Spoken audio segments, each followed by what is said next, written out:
أعوذ بالله من الشيطان الرجيم بسم الله الرحمن الرحيم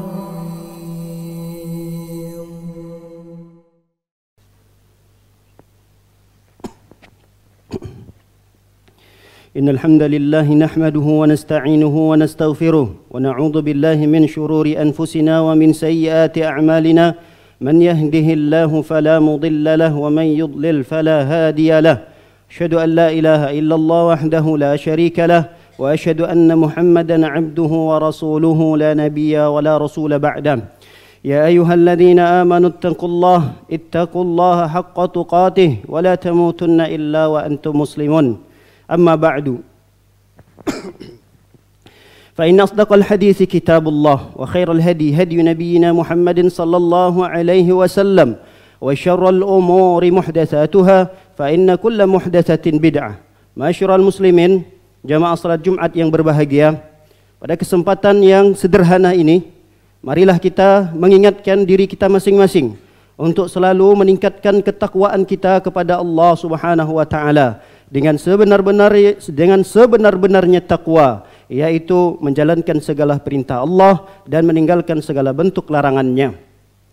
Ma'asyiral muslimin, jamaah salat Jumat yang berbahagia, hari ini Jumat tanggal 17 atau 18 Sya'ban, itu artinya beberapa hari ke depan, 12 atau 11 hari lagi, kita akan kedatangan tamu yang sangat agung, yaitu bulan suci Ramadan. Orang-orang yang beriman tentulah ia akan bahagia mendengarkan informasi bahwa Ramadan sebentar lagi akan datang. Kebahagiaan itu muncul dari hati jiwa yang bersih. Pantaslah orang-orang beriman berbahagia dengan mendengarkan kabar informasi Ramadan sebentar lagi akan tiba. Pantas. Dan haruslah mereka bergembira mendengarkan informasi tersebut. Kenapa orang-orang yang beriman ketika mendengarkan bulan Ramadan sebentar lagi tiba, mereka bergembira? Karena bulan Ramadan adalah bulan yang penuh dengan keberkahan. Nabi SAW tatkala bulan Ramadan sebentar lagi tiba, Nabi pun memberikan motivasi, semangat kepada para sahabat-sahabatnya. Nabi pun bersabda, "Atakum Ramadan syahrun mubarak." Kata Nabi SAW, sebentar lagi akan datang kepada kalian bulan Ramadan. Bulan tersebut adalah bulan yang penuh dengan keberkahan. Di antara bentuk keberkahan daripada bulan Ramadan adalah bulan Ramadan diisi dengan berbagai macam jenis ibadah yang tidak ada ibadah tersebut kecuali hanya ada di bulan Ramadan. Di antara ibadah tersebut adalah berpuasa sebulan penuh. Kita tidak akan dapatkan berpuasa sebulan penuh kecuali hanya di bulan Ramadan. Rasul sallallahu alaihi wasallam bersabda, "Man shama Ramadhana imanan wa ihtisaban ghufira lahu ma taqaddama min dhanbi." Siapa orang yang berpuasa di bulan Ramadan dengan penuh harapan pahala karena iman kepada Allah Subhanahu wa taala, ikhlas, maka akan diampuni dosa-dosanya yang telah lalu. Begitu juga di bulan Ramadan ada qiyamul lail yang sering kita sebut dengan salat tarawih, dan salat tarawih ini tidak akan kita dapatkan tata cara pengerjaannya kecuali hanya di bulan Ramadan. Memang ada salat malam di luar bulan Ramadan, tapi tata cara pengerjaannya dikerjakan secara berjamaah di setiap malamnya itu hanya ada di bulan Ramadan.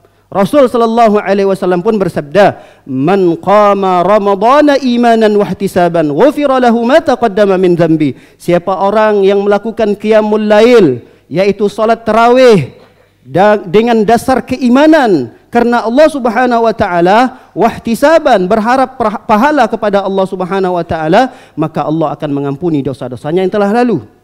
Bulan Ramadan adalah bulan yang dianjurkan untuk memperbanyak tilawatul Quran, membaca Al-Quran. Dan ibadah membaca Al-Quran ini tidak akan kita dapatkan kesungguhan orang-orang muslim dengan berinteraksi kepadanya kecuali hanya di bulan Ramadan. Dan selain bulan Ramadan, kita dilarang untuk mengkhatamkan Al-Quran kurang dari 3 hari. Makruh, bahkan ada sebagian ulama mengatakan haram. Bagi siapapun yang mampu, misalnya ada orang yang mampu, dia mau mengkhatamkan Al-Quran dalam 1 kali 1 hari selesai, maka itu tidak dianjurkan, tidak boleh. Tapi kalau di bulan Ramadan, hal ini sangat ditekankan. Oleh karenanya kalau kita melihat para ulama bagaimana interaksi mereka dengan Al-Quran di bulan Ramadan, ada di antara mereka khatam Al-Quran dalam sebulan 30 kali, 40 kali. Bahkan Imam Syafi'i diriwayatkan dalam sebulan mengkhatamkan Al-Quran 60 kali. Para sahabat-sahabat Nabi SAW mengkhatamkan Al-Quran dalam 1 malam 1 kali. Ini menunjukkan bahwa amalan membaca Al-Quran ini hanya dikhususkan di bulan Ramadan tatkala seseorang mampu berinteraksi lebih banyak lagi dengan Al-Quran. Oleh karenanya Ramadan sering diindikasikan dengan bulannya Al-Quran. Kenapa? Karena Ramadan adalah bulan di mana Al-Quran itu diturunkan oleh Allah Subhanahu wa taala. Syahrul Ramadan alladzi unzila fihi Al-Quran hudan lin-nasi wa bayyinatin minal huda wal furqan. Kata Allah Subhanahu wa taala, bulan Ramadan adalah bulan di mana Al-Quran itu diturunkan oleh Allah Subhanahu wa taala. Oleh karena itu, mari sebentar lagi Ramadan akan tiba, akan datang menyapa kita. Dari sekarang mulai kita berinteraksi kepada Al-Quran. Targetkan berapa khatam yang ingin kita targetkan di bulan Ramadan ini. 1 kali, 2 kali, 3 kali. Maka mulai dari saat ini, masih ada waktu yang tersisa 12 atau 11 hari ke depan.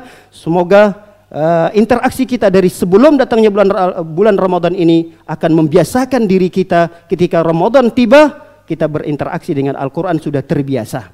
Masyarul muslimin, jamaah salat Jumat yang berbahagia, di antara ibadah yang tidak ada di luar bulan Ramadan adalah saling berbagi kebaikan, bersedekah, dermawan. Oleh karenanya kalau kita melihat kaum muslimin akan bertambah kedermawanannya ketika di bulan Ramadan. Bukan artinya mereka tidak dermawan. Mereka dermawan di luar bulan Ramadan.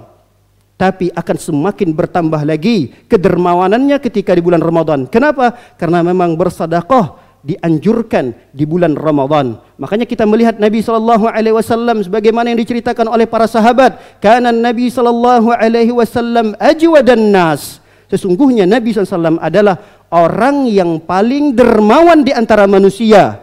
Wa kana ajwada ma yakunu fi Ramadan. Bahkan kedermawanan Nabi sallallahu alaihi wasallam semakin bertambah ketika beliau berada di bulan Ramadan. Maka disinilah bagi kita untuk memaksimalkan sebahagian harta kita untuk kita titipkan kepada pintu-pintu kebaikan. Karena sesungguhnya itulah yang akan menjadi harta kita yang sesungguhnya di akhirat.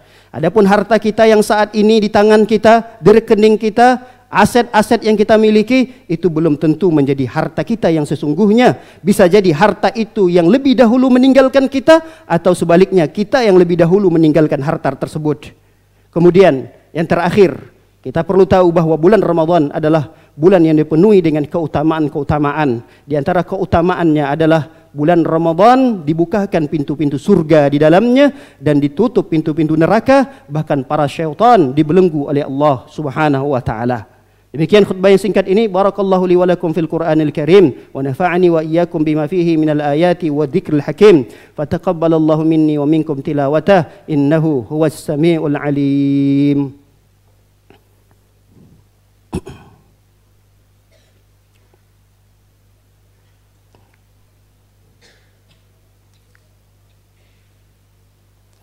Alhamdulillahi ala ihsani wa syukru lahu ala taufiqihi wa amtinani wa asyhadu an la ilaha illallah wahdahu la syarika la ta'ziman li sya'ni wa asyhadu anna Muhammadan abduhu wa rasuluhu ad-da'i ila ridwani wa sallallahu sallam wa baraka alaihi wa ala alihi wa ashabihi wa ikhwani.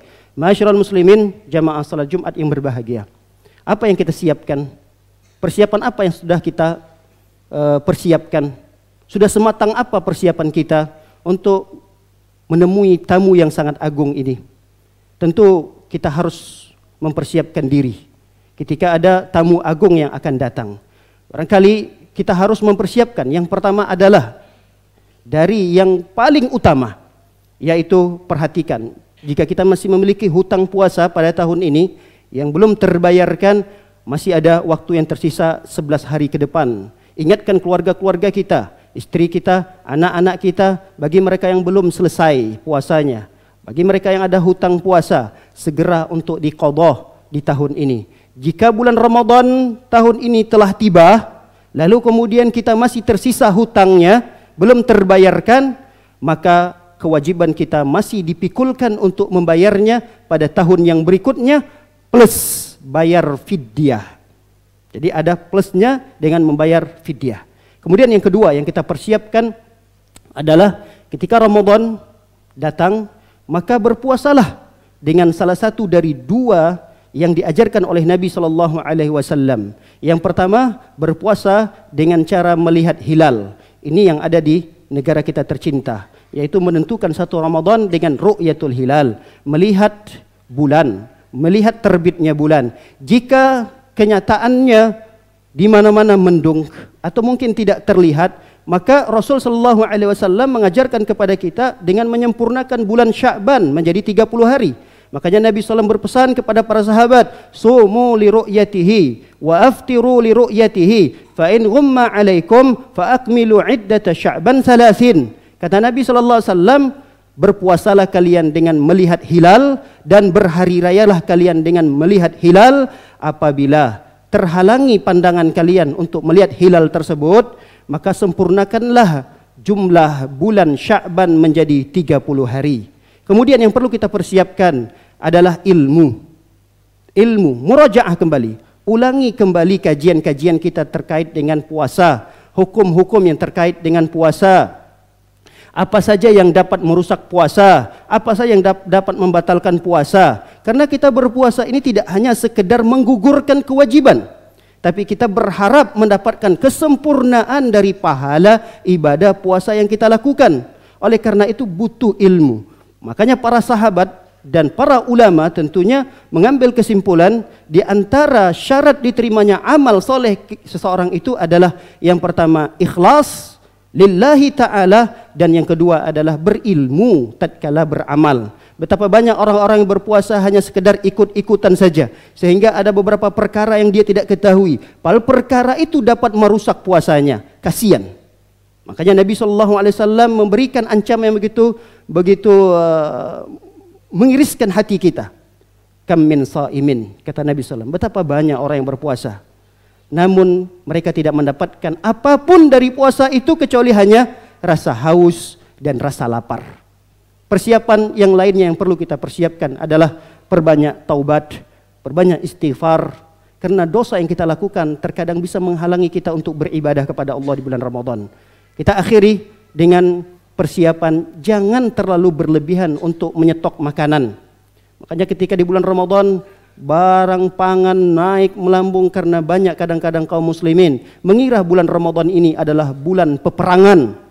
Kaum muslimin mengira bulan Ramadan ini adalah bulan kelaparan, sehingga di hari pertama atau sebelum dari bulan Ramadan stok makanan yang begitu banyak. Ini suatu hal yang tidak dianjurkan dalam Islam. Allah Subhanahu wa taala melarang perbuatan ini. Wa kulu washrabu wa la tusrifu. Kata Allah Subhanahu wa taala, boleh kalian makan, silahkan. Boleh kalian minum, silahkan, tapi jangan berlebihan. Kadang-kadang kita terlalu banyak menyetok makanan di hari pertama, semua ada, ini itu seterusnya terpampang ada di atas meja makan kita. Padahal yang dimakan hanya 25%, 75%-nya terbuang di tong sampah. Ini tidak pantas dilakukan oleh orang-orang yang beriman kepada Allah Subhanahu wa taala. Innallaha wa malaikatahu yusholluna 'alan nabi. Ya ayyuhalladzina amanu shallu 'alaihi wa sallimu taslima.